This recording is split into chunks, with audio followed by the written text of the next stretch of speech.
Hello, Hong Kong. Iyan, ng Sunday pa nga yan kasi hindi nga ako nag-day off or hindi ako nagala sa malayo. Bali, nandito lang ako maghapon sa tirahan ng amo ko at lumabas lang ako dyan 5 p.m. at kakain nga sana ako ng lunch pero 5 p.m. na yan. Tapos, maaga pa naman at maliwanag pa naman kaya naisipan ko maglakad-lakad dito sa seaside.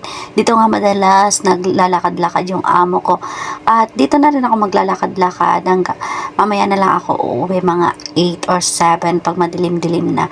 Yan, lalakarin ko nga yan simula dito at hanggang dun sa kabilang dulo. Nang una ko nga kontrata dito sa Hong Kong ay madalas talaga nagagala ako at mahilig ako magala.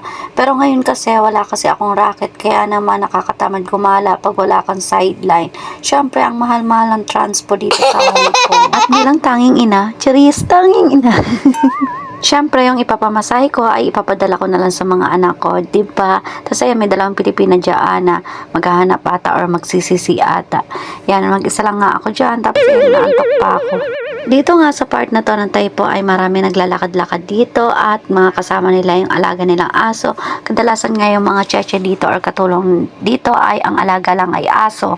Tapos yung iba naman pusa, di ba? So swerte nila.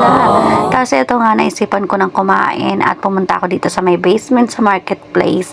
Tapos ayan, nagturo na ako dyan. Syempre hindi tayo ng Chinese. Pero nag-English naman siya. Pero nahirapan pa rin ako ng English.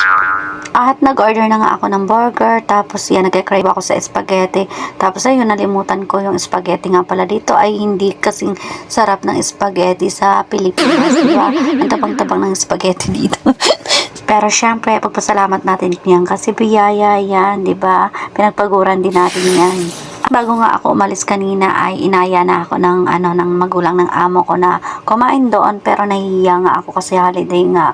Madalas kasi pag holiday hindi kumakain ng mga kunyang sabi ng amo at kadalasan nga ay sa labas. Kaya naman kahit ayaw kong gumastos ay nahiya talaga ako at dito na nga lang ako sa labas kumain. Tapos ito naman, nagtingin-tingin ulit ako dito sa marketplace. Ito nga yung binibili kong kape. Hindi nga ako ngayon bibili ng kape kasi binili ako ng amo ko. Ayan, 44 Hong Kong dollar or nasa 300 plus yon. Tapos ito nga, hinahanap ko yung gusto kong chichirya kaso wala.